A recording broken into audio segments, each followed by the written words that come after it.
നമസ്കാരം. വളച്ചു കെട്ടാതെ straight to the point ഈ പ്രോഗ്രാമിലേക്ക് എല്ലാ പ്രിയപ്പെട്ട പ്രേക്ഷകർക്കും സ്വാഗതം. കല്ലുവാതുക്കൽ വിഷമദ്യ ദുരന്തം കേരളം ഒരു ഞെട്ടലോടുകൂടി തന്നെയാണ് ആ ഒരു സംഭവത്തെ ഓർത്തെടുക്കുന്നത്. 2000 ഒക്ടോബർ 21 തീയതികളിൽ അക്ഷരാർത്ഥത്തിൽ കൊല്ലം ജില്ലയിലെ കല്ലുവാതുക്കൽ ഉൾപ്പെടെ പാരിപ്പള്ളി, പുനലൂർ ഉൾപ്പെടെയുള്ള വിവിധ പ്രദേശങ്ങളെ ശവപ്പറമ്പാക്കിയ ഒരു വിഷമദ്യ ദുരന്തമായിരുന്നു അത്. 1982 വൈപ്പിൻ വിഷമദ്യ ദുരന്തത്തിന് ശേഷം ഏറ്റവും അധികം ആളുകൾ മരിച്ചു വീണ അതിന് ഏകദേശം 31ഓളം പേർക്കാണ് ജീവൻ നഷ്ടപ്പെട്ടത്. 500-ലധികം പേർ കരളിനും രോഗം ബാധിച്ച് ജീവച്ഛവമായി അതിദാരുണമായിട്ടുള്ള ഒരു ദുരന്തം തന്നെയായിരുന്നു അവിടെ സംഭവിച്ചത്. എന്നാൽ ആ ഒരു വിഷമദ്യ ദുരന്തം ചില തിരിച്ചറിവുകൾ, ചില ഓർമ്മപ്പെടുത്തലുകൾ കൂടി കേരള സമൂഹത്തിന് നൽകുന്നുണ്ട്. ചന്ദ്രദാസ് എന്ന ഒരു കഞ്ഞിക്കച്ചവടക്കാരൻ എങ്ങനെയാണ് പണമിറക്കി, കോടികൾ ഇറക്കി ഉദ്യോഗസ്ഥ പോലീസ് ബൃന്ദങ്ങളുമായി അവിഹിത കൂട്ടുകെട്ടുകൾ സ്ഥാപിച്ച് മണിച്ചൻ എന്ന ഒരു മദ്യ രാജാവായി തീർന്ന ആ ഒരു വളരെ സംഭവബഹുലമായിട്ടുള്ള ആ ഒരു ഓർമ്മപ്പെടുത്തൽ കൂടി ആ ഒരു സംഭവം കേരളത്തിന് നൽകുന്നുണ്ട്. അന്ന് ആ കാലഘട്ടത്തിൽ കേരളത്തിലെ പോലീസ് ഉദ്യോഗസ്ഥ വൃന്ദങ്ങൾക്കിടയിൽ ഉള്ള ഒരു ചൊല്ലുണ്ടായിരുന്നു, അല്ലെങ്കിൽ അവർ തമാശ രൂപേണ പറയുന്ന ഒരു കാര്യമുണ്ടായിരുന്നു. ഇടുക്കി ഡാമിലെ വെള്ളം പറ്റിയാൽ പോലും മണിച്ചൻ എന്ന മദ്യരാജാവിൻ്റെ ആ സ്പിരിറ്റിൻ്റെ ബഫർ സ്റ്റോക്ക് ഒരിക്കലും പറ്റുകയില്ല എന്നൊരു ചൊല്ലുകൂടിയുണ്ട്. അതിൽ നിന്ന് വളരെ വ്യക്തമാണ് എത്രത്തോളം വളരെ വലിയൊരു സ്വാധീനം ആ മണിച്ചൻ എന്ന മദ്യരാജാവ് ആ കാലഘട്ടത്തിൽ ചെലുത്തിയിരുന്നു എന്നത്. ഒരുപക്ഷെ പണത്തിൻ്റെ സ്വാധീനത്തിൻ്റെ ഒക്കെ ബലത്തിൽ കുറ്റവാളികൾ രക്ഷപ്പെട്ടു പോയേക്കാമായിരുന്ന ആ ഒരു വിഷമദ്യ ദുരന്തത്തിൽ ദൈവത്തിൻ്റെ ഒരു കരം പ്രവർത്തിച്ചു എന്നതാണ് വളരെ വാസ്തവമായിട്ടുള്ള കാര്യം. കേരള പോലീസിലെ വളരെ സത്യസന്ധനായിട്ടുള്ള മികച്ച രീതിയിൽ പ്രവർത്തിച്ചിരുന്ന സിബി മാത്യൂസ് IPS എന്ന ആ ഉദ്യോഗസ്ഥനിലൂടെ ദൈവത്തിൻ്റെ കരം ആ ഒരു കേസിൽ പ്രവർത്തിച്ചു. അദ്ദേഹത്തിൻ്റെ സത്യസന്ധമായിട്ടുള്ള ഇടപെടലിലൂടെ കുറ്റവാളികൾക്ക് തക്കതായിട്ടുള്ള ശിക്ഷ മേടിച്ചു കൊടുക്കുവാൻ സാധിച്ചു. ഈ കഴിഞ്ഞ കുറച്ച് വർഷങ്ങൾക്ക് മുമ്പാണ് നയനാർ സർക്കാരിൻ്റെ കാലത്ത് ജയിലിനകത്ത് കയറിയ അല്ലെങ്കിൽ അറസ്റ്റ് ചെയ്യപ്പെട്ട മണിച്ചൻ പിണറായി സർക്കാരിൻ്റെ കാലത്ത് പുറത്തിറങ്ങുന്നത്. ഏകദേശം 25 വർഷത്തോളം എത്തി നിൽക്കുന്നു ആ വിഷമദ്യ ദുരന്തത്തിൽ. ഇതിൻ്റെ പശ്ചാത്തലത്തിൽ ഇന്ന് നമ്മോടൊപ്പമുള്ളത് ആ സംഭവങ്ങളെക്കുറിച്ചുള്ള സുപ്രധാനമായിട്ടുള്ള വെളിപ്പെടുത്തലുകളുമായി ആ കേസ് അന്വേഷിച്ച ബഹുമാനപ്പെട്ട സിബി മാത്യൂസ് IPS സാറാണ് ഇന്ന് നമ്മോടൊപ്പം ഷെക്കാന ന്യൂസിനോടൊപ്പം ചേരുന്നത്. സാർ, ഒത്തിരി സ്നേഹത്തോടെ ഈ പ്രോഗ്രാമിലേക്ക് അങ്ങേ സ്വാഗതം ചെയ്യുകയാണ്. സാറേ, ഞാൻ സൂചിപ്പിച്ചതുപോലെ 25 വർഷം പിന്നിടുകയാണ് ആ ഒരു വിഷമദ്യ ദുരന്തം. എനിക്ക് തോന്നുന്നു കേരളത്തിൻ്റെ മദ്യനയത്തെ തന്നെ പൂർണ്ണമായും പൊളിച്ചെഴുതാൻ കാരണമായിട്ടുള്ള ഒരു സംഭവം കൂടിയായിരുന്നു കല്ലുവാതുക്കൽ വിഷമദ്യ ദുരന്തം. അങ്ങ് ആ കേസ് അന്വേഷണം ഏറ്റെടുക്കുന്ന ആ ഒരു സമയം എനിക്ക് തോന്നുന്നു സൂര്യനെല്ലി കേസ് അങ്ങ് അന്വേഷിക്കുന്നു. അധികാരവൃത്തങ്ങളുടെ ഒരു കണ്ണിലെ കരടായി അങ്ങ് മാറിത്തീർന്ന ഒരു സംഭവം, അല്ലെങ്കിൽ ആ ഒരു കാലഘട്ടത്തിലാണ് ഈ കേസ് കൂടി അങ്ങയുടെ കരങ്ങളിലേക്ക് വരുന്നത്. ഈ ഒരു 25 വർഷം പിന്നിടുന്ന ഒരു സാഹചര്യത്തിൽ ആ കേസിൻ്റെ നാൾവഴികൾ അങ്ങൊന്ന് ഓർമ്മിച്ചെടുക്കാം. ഈ കേസിന്റെ സംഭവം നടക്കുമ്പോൾ ഞാൻ കേരള പോലീസിലെ ഒരു ഇൻവെസ്റ്റിഗേഷൻ വിങ്ങിലല്ലായിരുന്നു. ഇൻവെസ്റ്റിഗേഷൻ വിങ് എന്ന് പറഞ്ഞാൽ ഒന്നുകിൽ കേസ് അന്വേഷിക്കുന്ന അധികാരമുള്ളത് ക്രമസമാധാന പാലനം ലോ ആൻഡ് ഓർഡർ വിങ്ങുകാരാണ്, അല്ലെങ്കിൽ പ്രധാനപ്പെട്ട കേസുകൾ അന്വേഷിക്കുന്ന ക്രൈംബ്രാഞ്ചാണ്. ഞാൻ ഇത് രണ്ടിലുമല്ല. ചില പ്രത്യേക കാരണങ്ങളാൽ സർക്കാരിന് അന്ന് അപ്രീതി തോന്നിയതുകൊണ്ട് എന്നെ സായുധ സേനയിലേക്ക് അയക്കുകയായിരുന്നു. സായുധ സേനയുടെ ചുമതലയുള്ള IG ആയിട്ട് ഞാൻ ജോലി ചെയ്യുന്ന സമയത്താണ് പെട്ടെന്ന് ഈ പത്രങ്ങളിലൂടെയൊക്കെ ഇങ്ങനെ ഒരു വലിയ വാർത്തകളൊക്കെ വരാൻ തുടങ്ങിയത്. അപ്പോൾ ഞാനന്ന് Palakkad Kerala armed police battalion എന്ന് പറയുന്ന സായുധ സേന ക്യാമ്പിൽ രാവിലെ പോലീസ് ഉദ്യോഗസ്ഥന്മാരുടെ പരേഡൊക്കെ നോക്കിക്കൊണ്ടിരിക്കുമ്പോൾ പെട്ടെന്ന് മുഖ്യമന്ത്രിയുടെ ഓഫീസിൽ നിന്നും എനിക്ക് സന്ദേശം വരുന്നു എന്ന് പറഞ്ഞ് ടെലിഫോണിൽ ഉള്ള ഒരാൾ ഓടി വന്ന് പറഞ്ഞു. അപ്പം ഞാനവിടെ കമാൻഡൻറ്റിൻ്റെ ഓഫീസിൽ പോയി എന്താണെന്ന് ചോദിച്ചപ്പോൾ പറഞ്ഞു, നിങ്ങൾ എത്രയും വേഗം തിരുവനന്തപുരത്തേക്ക് തിരിച്ചു വരണം, മുഖ്യമന്ത്രിയെ നേരിട്ട് കാണണം എന്ന് DGPയുടെ ഓഫീസിൽ നിന്നാണ് എന്നോട് പറഞ്ഞത്. അപ്പം ഞാൻ എന്താണെന്ന് ചോദിച്ചവൻ പറഞ്ഞു, അതൊന്നും എനിക്ക് അറിഞ്ഞുകൂടാ, മുഖ്യമന്ത്രി പറഞ്ഞിരിക്കുന്നു, ഇന്ന് തന്നെ എത്തുക എന്ന് പറഞ്ഞു. ഞാൻ അപ്പം തന്നെ തിരിച്ച് തിരുവനന്തപുരത്തെത്തി. EK നായനാർ അദ്ദേഹമായിരുന്നു അന്ന് മുഖ്യമന്ത്രി. അദ്ദേഹത്തിനെ പോയി നേരിട്ട് അദ്ദേഹത്തിൻ്റെ ഓഫീസിൽ ചെന്ന് കണ്ടു. ആ സമയത്ത് എക്സൈസിൻ്റെ ചുമതലയുള്ള മന്ത്രി ശ്രീ ശിവദാസൻ മേനോൻ സാറും ചീഫ് സെക്രട്ടറിയും മുഖ്യമന്ത്രിയുടെ പ്രിൻസിപ്പൽ സെക്രട്ടറി ആയിരുന്ന P ശശിയും ഒക്കെ അവിടെ ഉണ്ടായിരുന്നു. അപ്പോൾ മുഖവരൊന്നും കൂടാതെ തന്നെ മുഖ്യമന്ത്രി എന്നോട് പറഞ്ഞു, കല്ലുവാതുക്കൽ കേസിന്റെ അന്വേഷണം നിങ്ങളെ ഏൽപ്പിക്കാൻ പോവുകയാണ്, അതിനാണ് നിങ്ങളെ വിളിച്ചത് എന്ന് പറഞ്ഞു. അപ്പം ഞാൻ പറഞ്ഞു, സാർ, ഞാൻ ഇൻവെസ്റ്റിഗേഷൻ വിങ്ങിലല്ല, ഞാൻ ഇപ്പോൾ സായുധ സേനയിലാണ്, അവർക്ക് കേസ് അന്വേഷിക്കാൻ അധികാരമില്ല. പോലീസ് മാനുവൽ പ്രകാരം അത് ചെയ്യാൻ പാടില്ല. അപ്പോൾ എക്സൈസ് മന്ത്രി ശിവദാസ മേനോൻ സാർ പറഞ്ഞു, ഗവൺമെന്റിന് നിങ്ങൾക്ക് ഏത് കേസും അന്വേഷിക്കണം എന്ന് പറഞ്ഞാൽ അധികാരമില്ലേ? ഞങ്ങൾ തീരുമാനിച്ചു കഴിഞ്ഞു, നിങ്ങളത് ഏറ്റെടുക്കണം. ഇത് ഗവൺമെന്റിന്റെ താല്പര്യമാണ് എന്ന്. അപ്പോൾ ഞാൻ പിന്നെ കൂടുതലൊന്നും പറഞ്ഞില്ല. അപ്പോൾ എന്നോട് പറഞ്ഞു, നേരെ DGP പോയി കണ്ടോളൂ, ബാക്കിയുള്ള കാര്യങ്ങളെല്ലാം അവിടെ പറയുന്നു. ഞാൻ അന്നേരം തന്നെ പോലീസ് ആസ്ഥാനത്ത് വന്നു. PR ചന്ദ്രൻ എന്ന് പറയുന്ന അദ്ദേഹമായിരുന്നു അന്ന് പോലീസ് മേധാവി, സംസ്ഥാന പോലീസ് മേധാവി. അപ്പൊ അദ്ദേഹത്തിനോട് ഞാൻ പറഞ്ഞു, സാർ, ഇത് സൂര്യനെല്ലിയുടെ ഒരു വലിയ പ്രശ്നം കഴിഞ്ഞിട്ടിരിക്കുകയാണ്. ഇപ്പോൾ എനിക്ക് വീണ്ടും ഇത് ചുമതല തരുന്നത്, എന്നെക്കാളും വളരെ സീനിയർ ആയിട്ടുള്ള ആളുകളൊക്കെ ഈ ഡിപ്പാർട്ട്മെന്റിലുണ്ടല്ലോ. ക്രൈംബ്രാഞ്ചിലെ മേധാവി വളരെ സീനിയർ അല്ലേ, അദ്ദേഹത്തിന് കൊടുത്താൽ പോരെ എന്ന് ചോദിച്ചപ്പോൾ എന്നോട് പറഞ്ഞു, താൻ എന്താ മുഖ്യമന്ത്രിയോട് ഇതൊന്നും പറയാറുന്നത്, ഞാനെന്താ ചെയ്യുക, അദ്ദേഹം പറഞ്ഞു കഴിഞ്ഞില്ലേ എന്ന് ചോദിച്ചു. അപ്പോൾ എന്നോട് പറഞ്ഞു, ഇനിയും കൂടുതലൊന്നും നോക്കണ്ട, ആരെയൊക്കെയാണ് അന്വേഷണത്തിന് ടീമിന് വേണ്ടതെന്ന് വെച്ചാൽ പറഞ്ഞോ, എല്ലാം നിങ്ങൾക്ക് ചോദിക്കുന്ന ആളുകളെയൊക്കെ തരാമെന്ന്. അങ്ങനെ അത് പിന്നെ എൻ്റെ മനസ്സിലൂടെ അന്നേരം വന്നത് പത്രങ്ങളിൽ വന്ന ഒരു ചിത്രമാണ്. ഒരു പാവപ്പെട്ട ഒരു സ്ത്രീ ഇങ്ങനെ വിഷണ്ണയായിട്ട് ആകാശത്തോട്ട് നോക്കി ശാപവാക്കുകൾ പറയുന്നതിൻ്റെ ഒരു ചിത്രമായിരുന്നു. കാരണം ഈ കൊല്ലപ്പെട്ടവരിലെ വിഷമദ്യം കഴിച്ച് മരിച്ചവരിൽ ബഹുഭൂരിപക്ഷവും പാവപ്പെട്ട തൊഴിലാളികളൊക്കെ ആയിരുന്നു. അവർക്ക് ബാർ ഹോട്ടലിൽ പോയി മദ്യം കഴിക്കാൻ പറ്റാത്തതുകൊണ്ട് ലഭ്യമായിട്ടുള്ള വില കുറഞ്ഞ മദ്യം കഴിക്കുക എന്നുള്ള രീതിയിലാണ് ഇത് സംഭവങ്ങളൊക്കെ ഉണ്ടാകുന്നത്. അങ്ങനെ അന്വേഷണം ഏറ്റെടുത്ത് മണിച്ചൻ എന്ന് പറയുന്ന ആളിനെ ധാരാളം സബ് ഏജന്റുമാരുണ്ടായിരുന്നു. അദ്ദേഹം തന്നെ ഒരു അബ്കാരി കോൺട്രാക്ടറാണ്. ചിറയൻകീഴ് റേഞ്ച് പിടിച്ചിട്ടുണ്ട്, വാമനപുരം റേഞ്ച് പിടിച്ചിട്ടുണ്ട്, വേറെ ഏതൊക്കെയോ റേഞ്ച് അദ്ദേഹത്തിന് ഗവൺമെന്റ് തന്നെ ലൈസൻസ് കൊടുത്തിട്ടുള്ള അബ്കാരി കോൺട്രാക്ടറാണ്. അത് കള്ള് ഷാപ്പുകളാണ്. പക്ഷെ കള്ള് ലഭ്യമല്ലാത്തത് കൊണ്ട് പലപ്പോഴും ചാരായം മിക്സ് ചെയ്തിട്ടാണ് കൊടുത്തുകൊണ്ടിരുന്നത്. അതൊക്കെ ഗവൺമെന്റിനും അറിയാം, സർക്കാരിനും അറിയാവുന്ന കാര്യങ്ങളാണ്. അപ്പം അതിനുവേണ്ടി ഒരു വശത്തൂടെ ചാരായങ്ങൾ അദ്ദേഹം സ്റ്റോക്ക് ചെയ്യുമായിരുന്നു. അതുകൂടാതെ പിന്നീട് അദ്ദേഹത്തിന്റെ വീട്ടിൽ റെയ്ഡ് ചെയ്തപ്പോൾ കണ്ടുപിടിച്ചു, മിൽമയുടെ പാലിന്റെ കവർ അടിക്കുന്നത് പോലെയുള്ള ഒരു യന്ത്രം, കവർ ചാരായം ഇഷ്ടം പോലെ ഉണ്ടായിരുന്നു. കവർ ചാരായം ചന്തകളിലും എല്ലാം മാർക്കറ്റിൽ ഓപ്പണായിട്ട് കൊണ്ടുപോയി വിൽക്കുമായിരുന്നു. അതിന് ധാരാളം ഏജന്റുമാരുണ്ട്. 100ഓളം പേര് അദ്ദേഹത്തിന്റെ ഈ കവർ ചാരായം പലയിടത്തായിട്ട് കൊല്ലം, തിരുവനന്തപുരം ജില്ലയുടെ പല ഭാഗത്തും പുനലൂർ വരെ പോകുമായിരുന്നു. കൊല്ലം ജില്ലയുടെ കിഴക്കൻ ഭാഗം വരെ പോകുമായിരുന്നു. സാർ, ഇന്നത്തെ ചാരായം നിരോധിച്ച ഒരു സമയത്തായിരുന്നു. പക്ഷെ ഇതൊക്കെ ഈ കവറിൽ വിൽക്കുന്നത് പോലീസൊന്നും അറിയുന്നില്ലേ? എക്സൈസ് ഇതൊന്നും അറിയുന്നില്ലേ? എല്ലാവർക്കും അറിയാം, പോലീസിന് അറിയാം.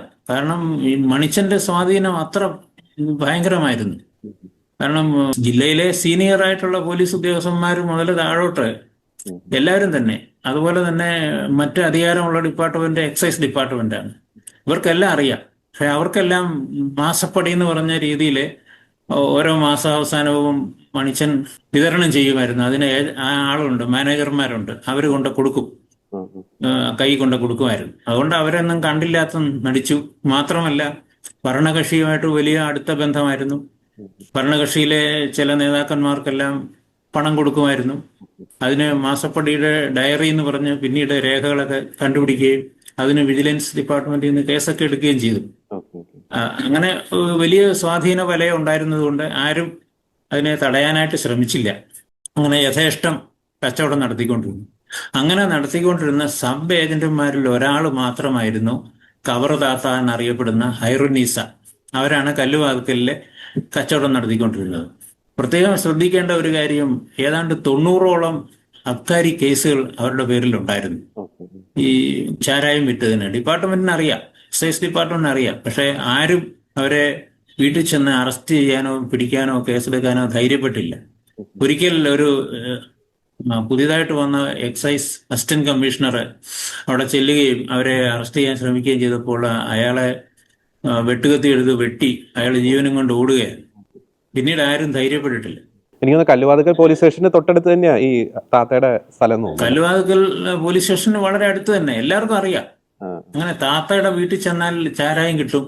ഒരു ഗ്ലാസ്സിന് 20 രൂപയേ ഉള്ളൂ, വളരെ കുറഞ്ഞ വിലയ്ക്ക് കിട്ടും. നേരെ മറിച്ച് ബാർ ഹോട്ടലിൽ പോയാൽ അതിന്റെ 10 ഇരട്ടിയെങ്കിലും കൊടുക്കാതെ മദ്യം കിട്ടുക. അതുകൊണ്ട് സാധാരണക്കാര്, തൊഴിലാളികള്, ഈ കൽപ്പണിക്കാര്, കൂലിപ്പണിക്കാര്, ഇവരൊക്കെ ആയിരുന്നു അവിടുത്തെ കസ്റ്റമേഴ്സ്. അപ്പൊ താത്തയുടെ ചാരായം കുടിച്ച ആളുകളാണ് ആദ്യം ഇത് ആശുപത്രിയിൽ പോയതും മരിച്ചതും.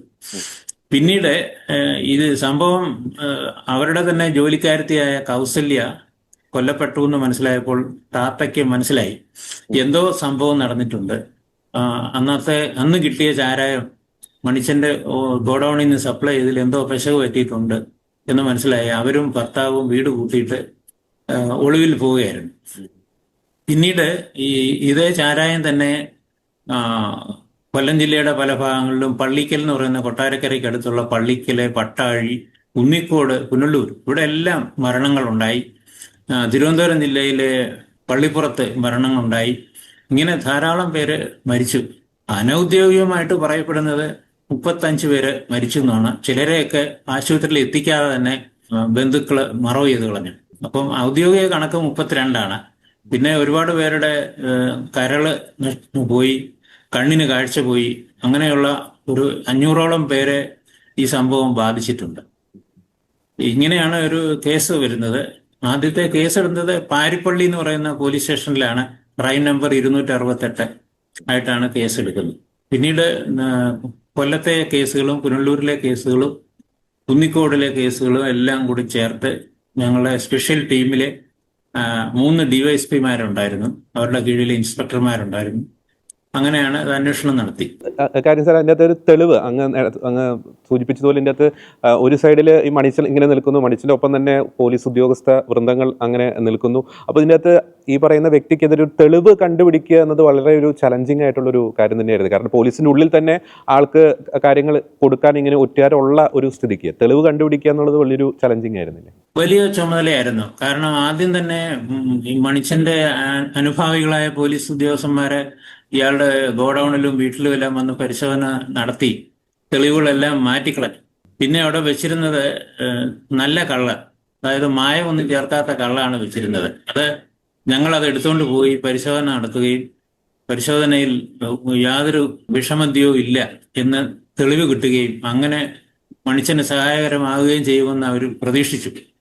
പക്ഷേ ഗോഡൌണിൽ ഞങ്ങൾ സന്ദർശിച്ചപ്പോൾ അവിടെ ധാരാളം കള്ള് കുപ്പികള്, ബിയർ കുപ്പി പോലത്തെ കുപ്പികളിലാണ് ശേഖരിച്ചിരിക്കുന്നത്. അതങ്ങനെ പരസ്യമായിട്ട് വെച്ചിരിക്കുന്നത് കണ്ടപ്പോൾ എനിക്ക് സംശയം തോന്നി. ഇത് തീർച്ചയായിട്ടും ഇവരെ അങ്ങനെ തെളിവ് ഉപേക്ഷിക്കില്ല, അത് നമ്മളെ ട്രാപ്പ് ചെയ്യാനാണ് എന്നുള്ളത് മനസ്സിലായിട്ട് ഞാൻ എൻ്റെ കൂടെ ഉണ്ടായിരുന്ന ഉദ്യോഗസ്ഥന്മാരോട് പറഞ്ഞു, തുടരരുത്, അത് നമ്മൾ എടുക്കരുത്, നമ്മളെ ട്രാപ്പ് ചെയ്യാൻ വേണ്ടി വെച്ചിരിക്കുകയാണ്. യഥാർത്ഥത്തിലുള്ള ഈ തെളിവുകൾ വേറെ ഉണ്ട്, എവിടെയുണ്ട്. അപ്പോ അവിടെ മണിച്ചൻ ഇതിന്റെ തെളിവുകൾ നശിപ്പിക്കാൻ വേണ്ടി വേറൊരു വ്യാപാരം അല്ലെ ഒരു ബിസിനസ് നടത്തുന്നുണ്ടായിരുന്നു. അത് താബൂക്ക് എന്ന് പറയുന്ന, അതായത് തിരുവനന്തപുരത്തെ താബൂക്ക് എന്ന് പറയും, ഇഷ്ടിക, സിമെന്റ് ഇഷ്ടിക എന്ന് പറയുന്നതാണ്. അതുണ്ടാക്കുന്ന ഒരു വ്യവസായത്തിന്റെ യൂണിറ്റ് ലൈസൻസ് ഉണ്ട് അദ്ദേഹത്തിന്റെ ഭാര്യയുടെ പേരില്ല. അവിടെ ഉണ്ട് ധാരാളം മണൽ കൂട്ടിയിട്ടിരിക്കുന്നു, ഒരു വശത്ത് സിമെന്റ് ചാക്കുകൾ അടുക്കിയിരിക്കുന്നു. അപ്പോൾ ഒരു വലിയ വിശാലമായ ഒരു മുറ്റം, കോൺക്രീറ്റ് ഇട്ട ഒരു മുറ്റം, അത് അവിടെയാണ് ഇതെല്ലാം വെച്ചിരിക്കുന്നത്. ഇപ്പൊ അവിടെ എല്ലാം പരിശോധിച്ചിട്ട് ഒന്നും കിട്ടുന്നില്ല, യാതൊരു തെളിവും കിട്ടുന്നില്ല. അങ്ങനെ ഞങ്ങൾ നിരാശരായിട്ടും മടങ്ങിയപ്പോൾ ഒരാൾ എന്നെ ഫോൺ ചെയ്തു, അജ്ഞാതനായ ഒരാൾ എന്നെ ഫോൺ ചെയ്തു. അപ്പോൾ ഫോൺ ചെയ്യുന്ന ആളുടെ പേരോ മറ്റു കാര്യങ്ങളോ ഞാൻ ചോദിക്കാറില്ല. എൻ്റെ ഒരു അന്വേഷണത്തിന്റെ രീതി അതായിരുന്നു. കാരണം അത് ചോദിച്ചാൽ അവർക്ക് ഭയമുണ്ട്, വലിയ സ്വാധീനമുള്ളവരെ പറ്റി വിവരം തരില്ല. അതുകൊണ്ട് ഞാൻ പറഞ്ഞു, എന്താ വിളിച്ചത്, നിങ്ങൾക്ക് പറയാനുള്ളത് പറഞ്ഞു, നിങ്ങൾ ആരാന്ന് ഞാൻ ചോദിക്കില്ല. അപ്പൊ എന്നോട് പറഞ്ഞു, സാറേ ഇന്ന് രാവിലെ അവിടെ എല്ലാം നിങ്ങൾ വന്ന് നോക്കിയിട്ട് പോയത് ഞാൻ കണ്ടു, ഞങ്ങളൊക്കെ അടുത്തുള്ളവരാണ്, പക്ഷെ യഥാർത്ഥത്തിൽ സാധനം അവിടെ ഉണ്ട്. പറഞ്ഞു, എവിടെയാ സാധനം, നിങ്ങൾ പറയാതെ എങ്ങനെ ഞങ്ങൾക്ക് മനസ്സിലാകുന്നു? അപ്പോൾ എന്നോട് പറഞ്ഞു, അത് സാറ് വരണം, ഞാനൊരു സ്ഥലത്ത് ഒരു വെള്ളക്കുപ്പി കൊണ്ട് വെക്കും, ആ വെള്ളക്കുപ്പി ഇരിക്കുന്ന സ്ഥലത്ത് സാറ് നോക്ക്, അവിടെ കിട്ടുമെന്ന് പറഞ്ഞു. അപ്പൊ ഞാൻ പറഞ്ഞു ഓക്കെ, നാളെ ഞാൻ വരും, ഇതേ സമയത്ത് തന്നെ വരും. നിങ്ങൾ എന്നെ കണ്ടതായിട്ടേ ഭാവിക്കരുത്, ഞാൻ നിങ്ങളെ നോക്കുകയില്ല, നിങ്ങൾ പറഞ്ഞ പോലെ ചെയ്താൽ മതി എന്ന്. അങ്ങനെ ഞാൻ അവിടെ ചെന്നു. പോലീസ് വന്നെന്നും പറഞ്ഞു. കുറെ ആൾക്കാരെല്ലാം, കാരണം നാട്ടുകാർക്കെല്ലാം ഇയാളെ ഭയമായിരുന്നു, ഇയാളൊരു പേടി സ്വപ്നവുമായിരുന്നു. അതുകൊണ്ട് തെളിവ് തരാനൊന്നും ആരും വരത്തില്ല എന്നുള്ളത് എല്ലാവർക്കും അറിയാം. അപ്പോൾ ഞാനവിടെ വന്നു അപ്പോൾ ഒരാൾ വെള്ളത്തിന്റെ കുപ്പിയായിട്ട് നിൽക്കുന്നത് ഞാൻ കണ്ടു. ഞാൻ അത് ശ്രദ്ധിക്കാത്ത മട്ടിൽ അലക്ഷ്യമായിട്ട് അതിലെ ഇലയെല്ലാം നടന്നു. പിന്നെ പെട്ടെന്ന് ഒരാൾ വെള്ളത്തിന്റെ കുപ്പി കൊണ്ട് വെച്ച് ഞാൻ അടുത്ത് ചെന്നിട്ട് വളരെ താഴ്ന്ന സ്വരത്തിൽ പറഞ്ഞു, മനസ്സിലായി, സ്ഥലം വിട്ടു, വേറെ ആരും ശ്രദ്ധിക്കണ്ടെന്ന് പറഞ്ഞു. അയാൾ അങ്ങനെ പോവുകയും ചെയ്തു. അപ്പോൾ പിന്നീട് ഞങ്ങൾ അവിടെ എല്ലാം പരിശോധിച്ചിട്ടും ഒരു ഒന്നും കാണുന്നില്ല. ഒരു കോൺക്രീറ്റ് ഇട്ട ഒരു വലിയ മുറ്റം എന്ന് പറഞ്ഞാൽ ഏതാണ്ട് രണ്ട് വോളിബോൾ കോർട്ട് കൂടുന്ന അത്രയും വലിപ്പമുണ്ട്. അവിടെ എല്ലായിടത്തും പരിശോധിച്ചു. ഈ ഇഷ്ടികകളെല്ലാം മാറ്റി, സിമെന്റ് ചാക്ക് മാറ്റി, മണൽ മാറ്റി, ഇതെല്ലാം മാറ്റിയിട്ട് ഒന്നും കിട്ടുന്നു. അവസാനമാണ് ഒരു മൂലയ്ക്ക് ഒരു ടാപ്പ് കണ്ടു, ഒരു ടാപ്പ്. അപ്പൊ അവിടെ ഒരു ടാപ്പ് വെക്കേണ്ട ആവശ്യം തന്നെ മനസ്സിലാകുന്നില്ല.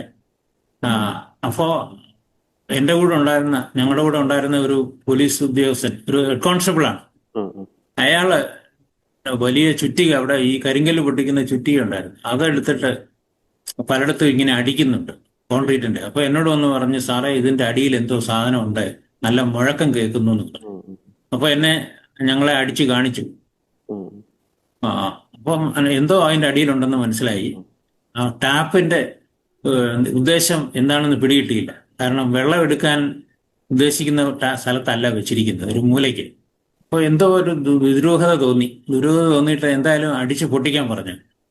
കോൺക്രീറ്റിന് JCB കൊണ്ടുവന്ന് ഒരു മൂലയ്ക്ക് അടിച്ച് പൊട്ടിച്ചു കഴിഞ്ഞപ്പോഴത്തേക്ക് വളരെ ശക്തമായിട്ടുള്ള മണം, സ്പിരിറ്റിന്റെ മണം വരുന്നു. പിന്നെ അന്ന് രാത്രി തന്നെ കൊണ്ടുവന്ന് മുഴുവനും പൊളിച്ചു കഴിഞ്ഞപ്പോൾ 18 ടാങ്കുകൾ, 5000 ലിറ്ററിന്റെ 18 ടാങ്കുകൾ തമ്മിൽ പരസ്പരം ബന്ധിച്ചിട്ടുള്ള ടാങ്കുകളാണ്. അപ്പോൾ ഈ കണ്ട ടാപ്പിന്റെ വാൽവിനകത്ത് ഒരിടത്ത് ഒഴിച്ചു കഴിഞ്ഞാൽ അത് കംപ്ലീറ്റ് അങ്ങ് നിറയും. ഇങ്ങനെയാണ് അതിന്റെ സംവിധാനം. അപ്പൊ 90,000 ലിറ്റർ സ്പിരിറ്റ്, വലിയ ശേഖരമാണ്. ലക്ഷക്കണക്കിന്, എത്രയാ ലക്ഷമെന്ന് എനിക്ക് അറിഞ്ഞുകൂടാ. ഒരുപാട് ലക്ഷക്കണക്കിന് രൂപയുടെ, 50 ലക്ഷം രൂപയുടെ എങ്കിലും സാധനം. അത് വലിയൊരു തെളിവായിരുന്നു. അപ്പോൾ പിന്നെ മണിച്ചനെ നാഗർകോവിലിലേക്ക് ഒളിവിൽ പോയെങ്കിലും വേറൊരാൾ ഒരു പോലീസിന് ഒരു വിവരം കിട്ടി. അന്ന് കൊല്ലം പോലീസ് സൂപ്രണ്ടിനാണ് വിവരം കിട്ടിയത് അവിടെ ഉണ്ടെന്ന് പറഞ്ഞു. അങ്ങനെ ഞങ്ങൾ രഹസ്യമായിട്ട് ആളിനെ വിട്ടപ്പോൾ പുള്ളി ലോഡ്ജിൽ താമസിക്കുകയാണ്. അവിടുന്ന് അറസ്റ്റ് ചെയ്ത് കൊണ്ടുവന്നു. അങ്ങനെ ബാക്കിയുള്ളവരെ എല്ലാവരും കുറേശ്ശെ അറസ്റ്റ് പിടിക്കുകയും ഏതാണ്ട് 48 പേരുടെ പേരിലാണ് കുറ്റപത്രം കൊടുത്തത്. കൊല്ലം ജില്ലാ കോടതിയിലെ ആണ് വിചാരണ നടന്നത്. വലിയ ഒരു സമ്മർദ്ദമുള്ള ഒരു കേസായിരുന്നു. പിന്നെ അന്ന് ജുഡീഷ്യറി ഞങ്ങളോടൊപ്പം നിന്നു. അത് പറയാതിരിക്കാൻ പറ്റില്ല. കാരണം പിന്നെ CBI അന്വേഷിക്കണം എന്നും പറഞ്ഞ് ഒരു പൊതുതാൽപര്യ ഹർജി കേരള ഹൈക്കോടതിയിൽ അത് കൊടുത്തിരുന്നു. അത് ചീഫ് ജസ്റ്റിസിന്റെ ബെഞ്ചിലാണ് വന്നത്. ഡിവിഷൻ ബെഞ്ചാണ്. ജസ്റ്റിസ് KK ഉഷയായിരുന്നു അന്നത്തെ ചീഫ് ജസ്റ്റിസ്. അവിടെ വന്നു കഴിഞ്ഞപ്പോൾ പോലീസ് ഡിപ്പാർട്ട്മെന്റിന് വേണ്ടി ഗവൺമെന്റ് പ്ലീഡർ ഹാജരായി. ഇപ്പം എതിർഭാഗത്തു നിന്നും PUCL എന്ന് പറയുന്ന, അതായത് people's union of civil liberties, വലിയ മനുഷ്യാവകാശ സംഘടനയാണ്. അവർ പറഞ്ഞു, മണിച്ചന്റെ കേസ് കേരള പോലീസ് അന്വേഷിച്ചാൽ ഒരിടത്തും എത്താൻ പോകുന്നില്ല, ഇതെല്ലാം ഭരണകക്ഷിയുടെ ഓരോ ട്രിക്കുകളാണ്, തെളിവ് നശിപ്പിക്കും, പോലീസ് ഉദ്യോഗസ്ഥന്മാര് വിചാരിച്ച അയാളെ ഒന്നും ചെയ്യാൻ കഴിയില്ല, അതുകൊണ്ട് CBIക്ക് കൊടുക്കണമെന്ന് പറഞ്ഞു. അങ്ങനെ ജസ്റ്റിസ് KK ഉഷ എന്നോട് രഹസ്യമായിട്ട് റിപ്പോർട്ട് തരണമെന്ന് ആവശ്യപ്പെട്ടു. അന്വേഷണത്തിന്റെ പുരോഗതി വളരെ നിർണായകമായിട്ടുള്ള ഒരു കാര്യമാണ്. പറയുന്നതിൽ തെറ്റുണ്ടെന്ന് എനിക്ക് തോന്നുന്നില്ല. സത്യം പറയണം. പ്രത്യേകമായിട്ടൊരു നിർദ്ദേശം തന്നു. ഈ റിപ്പോർട്ട് സീൽഡ് കവറിലാണ് രജിസ്ട്രാറുടെ കൈ കൊടുക്കേണ്ടത്. നിങ്ങളുടെ അഡ്വക്കേറ്റ് ജനറൽ പോലും ഇത് കാണാൻ പാടില്ല എന്ന് പറഞ്ഞു. അങ്ങനെ ഞാൻ നേരിട്ട് കൊണ്ടുപോയി എറണാകുളത്ത് കൊണ്ടുപോയി രജിസ്ട്രാറുടെ കയ്യിൽ റിപ്പോർട്ട് കൊടുക്കുകയായിരുന്നു. അങ്ങനെ 4-5 തവണ റിപ്പോർട്ടുകൾ വാങ്ങിച്ച് കേരള ഹൈക്കോടതിയിലെ ചീഫ് ജസ്റ്റിസിന് അവരുടെ കൂടെ ഉണ്ടായിരുന്ന ജഡ്ജിമാർക്കും മനസ്സിലായി അന്വേഷണത്തിൽ കുഴപ്പമൊന്നുമില്ല, ആരും ഇടപെടുന്നില്ല എന്ന് മനസ്സിലായപ്പോൾ തീരുമാനം പറഞ്ഞു, CBI അന്വേഷിക്കേണ്ട ആവശ്യമൊന്നുമില്ല, നല്ല രീതിയിൽ അന്വേഷണം നടക്കുന്നു. അങ്ങനെ തള്ളുകയും, കൂടാതെ മണിച്ചൻ ജാമ്യത്തിൽ ഇറങ്ങാനായിട്ട് വളരെയധികം ശ്രമിച്ചു. പലതവണ, എനിക്ക് തോന്നുന്നു ഒരു 10-15 തവണ ഹർജി കൊടുത്തു, പല പല ജഡ്ജിമാരുടെ അടുത്ത്. ഒരിടത്തും അനുകൂലമായിട്ട് പറഞ്ഞില്ല.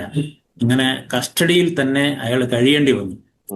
അയാൾ പുറത്തിറങ്ങാതിരുന്നത് കൊണ്ടാണ് ജനങ്ങള്, ഈ വിഷമദ്യം കഴിച്ച് മരിച്ചവരുടെ ബന്ധുക്കളും കണ്ണുപോയവരുടെ ആളുകളും ഒക്കെ വന്ന്, കണ്ണ് ഇല്ലാത്ത ആളുകളും വന്ന് കോടതി വന്ന് പറഞ്ഞു. അപ്പോ ജില്ലാ കോടതിയിലെ തെളിവുകളെല്ലാം യഥാർത്ഥത്തിൽ കൊണ്ടുവന്ന് സമർപ്പിക്കാൻ സാധിച്ചു. അങ്ങനെ അബ്കാരി കോൺട്രാക്ടർ ആയ ചന്ദ്രനെ ഉൾപ്പെടെ അയാളുടെ 2 സഹോദരന്മാരെയും കുറെ അധികം 25 പ്രതികളെ ശിക്ഷിച്ചു. അതിൽ 13 പേർക്ക് ജീവപര്യന്തം തടവ് കൊടുത്തു. അത് കേരള പോലീസിന്റെ ചരിത്രത്തിൽ ആദ്യത്തെ സംഭവമാണ് അബ്കാരി കോൺട്രാക്ടറെ ശിക്ഷിക്കുന്നത്. വൈപ്പിൻ കേസിനെ പറ്റിയും കൂടെ പറയാം. വൈപ്പിൻ കേസ് ഞാൻ സർവീസിലുള്ളപ്പോഴാണ്, ഞാനല്ല അന്വേഷിച്ചത്, എങ്കിലും ഞാൻ അതിന്റെ ചരിത്രങ്ങളെല്ലാം പഠിച്ചിട്ടുണ്ട്. അപ്പോൾ വൈപ്പിൻ കേസിലെ ചന്ദ്രസേനൻ എന്ന് പറയുന്ന ആളായിരുന്നു വലിയ പ്രമുഖനായ കോൺട്രാക്ടർ. അയാളെ ജില്ലാ കോടതി ശിക്ഷിച്ചില്ല, ഹൈക്കോടതിയും ശിക്ഷിച്ചില്ല. അവസാനം സുപ്രീം കോടതിയിലെ അപ്പീല് പോയപ്പോൾ സുപ്രീം കോടതി ജഡ്ജിമാരാണ് പറഞ്ഞത്, ഇയാൾ എന്തോ ചെയ്യുകയാണ്, ഇയാളെ എന്തുകൊണ്ട് ഇയാളെ ശിക്ഷിക്കാതെ വിട്ടു എന്ന് ചോദിച്ച് ലാസ്റ്റ് സുപ്രീം കോടതിയിൽ നിന്നാണ് ചന്ദ്രസേനന് വാറണ്ട് അയച്ച് ജയിലിൽ പോയത്. അവിടെ കിടന്ന അയാൾ മരിക്കുകയും ചെയ്തു. എന്തായാലും മണിച്ചന്റെ കേസിലെ സുപ്രധാനമായ തീരുമാനം ഉണ്ടായി. അതില് ജില്ലാ ജഡ്ജിയെ സ്വാധീനിക്കാനും ഒരു ശ്രമം ഉണ്ടായിന്ന് ഉള്ള ഒരു സത്യമാണ്. അദ്ദേഹം തന്നെ എന്നോട് പറയുകയുണ്ടായി, വേറെ ആരും പറഞ്ഞതല്ല, അദ്ദേഹം തന്നെ. പക്ഷെ അദ്ദേഹം അതിന് വഴിപ്പെട്ടില്ല. അതിന്റെ ഭവിഷ്യത്ത് എന്താ എന്ന് ചോദിച്ചാൽ, അദ്ദേഹത്തിന് റിട്ടയർ ചെയ്യുന്നിടം വരെ വിധി എഴുതാൻ സാധിക്കാതെ കേസ് നീട്ടിക്കൊണ്ടുപോയി. അദ്ദേഹം എഴുതിയില്ല, വിധി എഴുതിയില്ല. മണിച്ചന്റെ വക്കീല് കോടതിയിൽ നിന്ന് തന്നെ പറഞ്ഞു, താൻ ഈ കേസിൽ ജഡ്ജിമെന്റ് എഴുതുമെന്ന് വിചാരിക്കണ്ട, പരസ്യമായിട്ട് പറഞ്ഞു. ഞാനും കേട്ടോണ്ടിരിക്കുകയാണ്. അപ്പൊ അങ്ങനെയൊക്കെ സാധിക്കും. മാത്രമല്ല സാറ്, ഞാൻ സാറിൻ്റെ നിർഭയം എന്ന് പറഞ്ഞ ആ ഒരു ഗ്രന്ഥത്തിൽ വായിച്ചിട്ടുണ്ട്. അതായത് പലപ്പോഴും സാറിൻ്റെ ഈ അന്വേഷണം പുരോഗമിക്കുന്ന ഘട്ടത്തിൽ വലിയ വലിയ ഉദ്യോഗസ്ഥരൊക്കെ സാറിനെ വിളിച്ച് ചോദിക്കാറുണ്ട്, അതായത് ഈ മനുഷ്യനെതിരെ എന്തെങ്കിലും കേസുണ്ടോ, തെളിവുണ്ടോ. അപ്പം അവർ നിഷ്കളങ്കമായിട്ട് ചോദിക്കുന്നു എന്ന് നമുക്ക് പ്രത്യക്ഷത്തിൽ തോന്നാമെങ്കിലും ആ വിവരങ്ങളൊക്കെ അപ്പുറത്തേക്ക് പാസ് ചെയ്യുന്നുണ്ട്. അപ്പോൾ സാറ് പറയുന്നുണ്ട് അങ്ങനെ വലിയ തെളിവുകളൊന്നും ഇതുവരെ കിട്ടിയിട്ടില്ല എന്നുള്ള കാര്യം പറയുന്നുണ്ട്. അപ്പോൾ വലിയൊരു സ്വാധീനം തന്നെ ഉണ്ടായിരുന്നു. വലിയ സ്വാധീനം ഉണ്ടായിരുന്നു. ഡിപ്പാർട്ട്മെന്റിലെ വളരെ ഉന്നതന്മാർ മുതൽ താഴെയുള്ളവർക്ക് വരെ മണിച്ചൻ പ്രിയങ്കരനായിരുന്നു. പിന്നീട് കുറെ നാള് കഴിഞ്ഞതിന് ശേഷം അന്നത്തെ എക്സൈസ് മിനിസ്റ്റർ ആയിരുന്ന ശിവദാസ മേനോൻ സാർ എന്നോട് പറയുണ്ടായി, നിങ്ങളെ ഈ കേസ് വിളിച്ച് ഏൽപ്പിക്കുന്നത് ഞങ്ങൾ സർക്കാർ തലത്തിൽ എടുത്ത തീരുമാനം എന്തുകൊണ്ടാണെന്ന് മനസ്സിലായോ എന്ന് ചോദിച്ചിരുന്നു ഒരിക്കൽ. ഞാൻ പറഞ്ഞില്ല സാർ, മനസ്സിലായില്ല. നിങ്ങൾക്ക് അബ്കാരി കോൺട്രാക്ടർമാരുമായിട്ട്, അബ്കാരി ലോബിയുമായിട്ട് യാതൊരു ബന്ധമില്ലാത്ത ഒരു മനുഷ്യനാണെന്നുള്ളത് മനസ്സിലാക്കാൻ ഞങ്ങൾക്ക് സംവിധാനങ്ങളൊക്കെ ഉണ്ട്, അതുകൊണ്ടാണ് നിങ്ങളെ ഏൽപ്പിച്ചത് പറയുണ്ടായി. എന്തായാലും വലിയ എനിക്കും ഒരുപാട് വിഷമങ്ങളൊക്കെ ഉണ്ടായി. കേസ് ശിക്ഷിച്ചു, ഹൈക്കോടതിയിൽ നിന്നും ശിക്ഷ ശരിവെച്ചു, സുപ്രീം കോടതിയിൽ നിന്നും ശിക്ഷ ശരിവെച്ചു. അങ്ങനെ 22 കൊല്ലം മണിച്ചനും സഹോദരന്മാരും ജയിലിൽ കിടക്കേണ്ടി വന്നു. പിന്നീട് അടുത്ത കാലത്ത് 2022 ഗവൺമെന്റ് ഇളവ് കൊടുത്ത് അയാൾക്ക് മാപ്പ് കൊടുത്ത് അയാളെ വിട്ടയക്കുകയാണ് ഉണ്ടായത്. നിയമത്തിന്റെ മുമ്പിൽ ഒരു പ്രത്യേക ഒരു തെളിവ് നിയമത്തിൽ പറഞ്ഞിട്ടുണ്ട്. അതായത് എന്റെ വീട്ടിൽ നിന്നും MDMA കിട്ടി, അല്ലെ വെടിമരുന്ന് കിട്ടി എങ്കിൽ ഞാൻ ഉത്തരവാദിയാണ്. ഞാൻ അറിഞ്ഞില്ല കേട്ടോ, ആരാണ്ട കൊണ്ട വെച്ചതാണെന്നൊന്നും പറഞ്ഞിട്ട് കാര്യമില്ല. കസ്റ്റഡിയാണ്, കസ്റ്റഡി. ആരുടെ കസ്റ്റഡിയിൽ നിന്ന് കിട്ടി?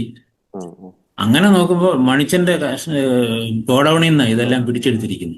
അപ്പൊ ഞാനൊന്നും അറിഞ്ഞില്ല, ആരാണ്ടോ രാത്രി കൊണ്ട വെച്ചെന്ന് പറഞ്ഞിട്ട് പിള്ളേരോട് പറയാനോ പറ്റും, കോടതിയിൽ അതൊന്നും പറയാനൊക്കെ. അതുകൊണ്ട് അയാൾ ആ ഒരു ചിന്ത, ആ ഒരു വാദം അയാൾ എടുത്തിട്ടേ ഇല്ല. മണിച്ചൻ അല്ല ഇത് ചെയ്തത്, വേറെ ആരോ ആണ് എന്നുള്ള ഒരു വാദം അദ്ദേഹത്തിന്റെ സപ്പോർട്ടേഴ്സ്, അബ്കാരി ലോബിയുടെ ഒരു ചിന്താഗതിയാണ്.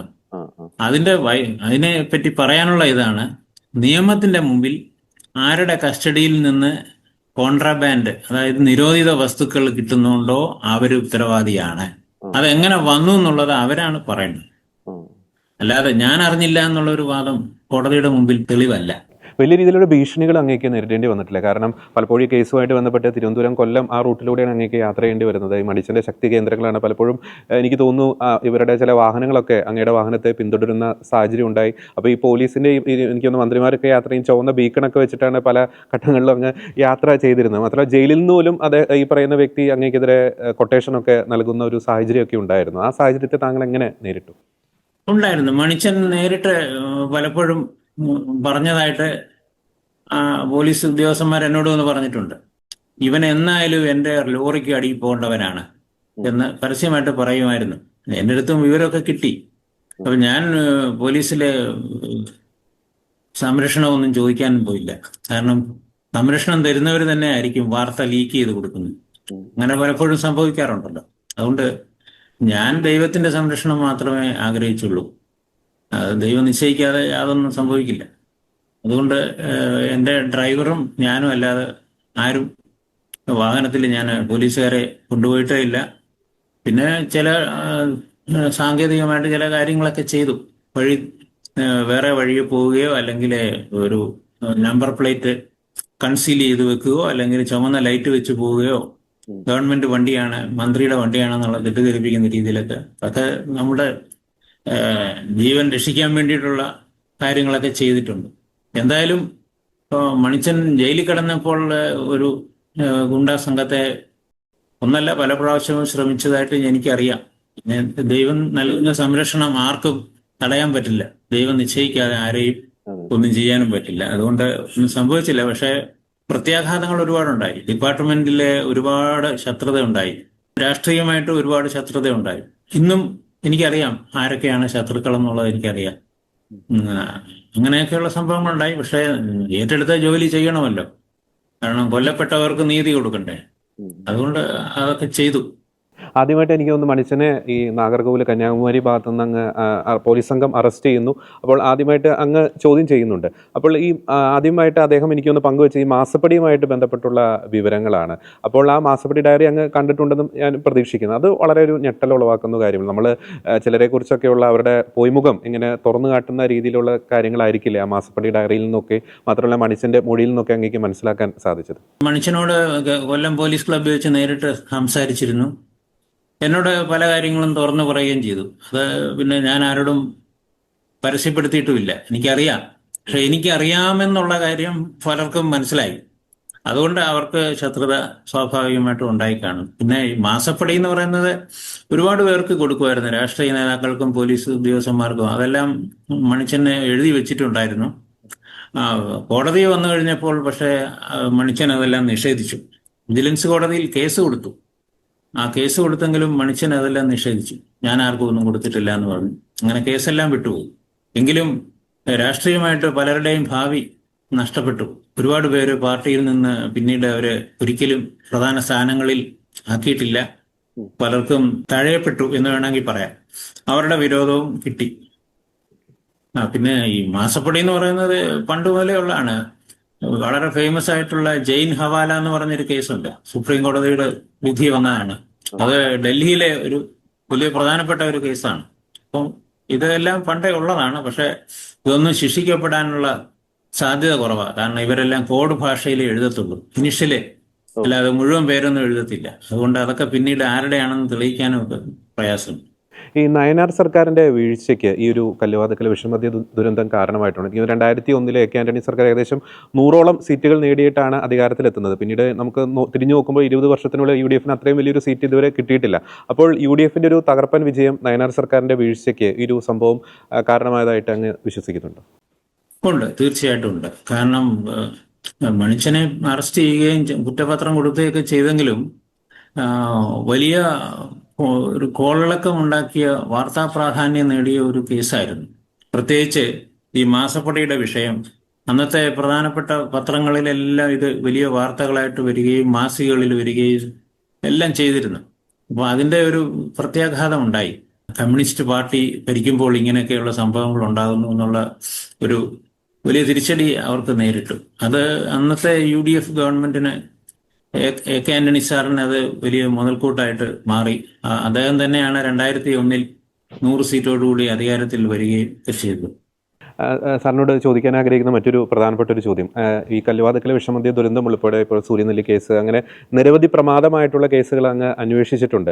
അപ്പോൾ അങ്ങേക്ക് സത്യസന്ധനായിട്ടുള്ള ഒരു ഉദ്യോഗസ്ഥൻ എന്ന നല്ലൊരു പേര് ഡിപ്പാർട്ട്മെൻറ്റിലുണ്ട്, കേരളത്തിലെ പൊതുസമൂഹത്തിലുണ്ട്.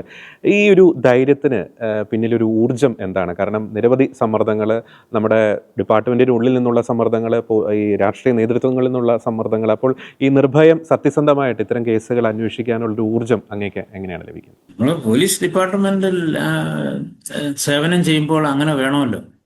എനിക്ക് വേറെ ജോലി ഉണ്ടായിരുന്നിട്ട് ഞാൻ അതെല്ലാം കളഞ്ഞിട്ട് വന്ന ആളാണ്.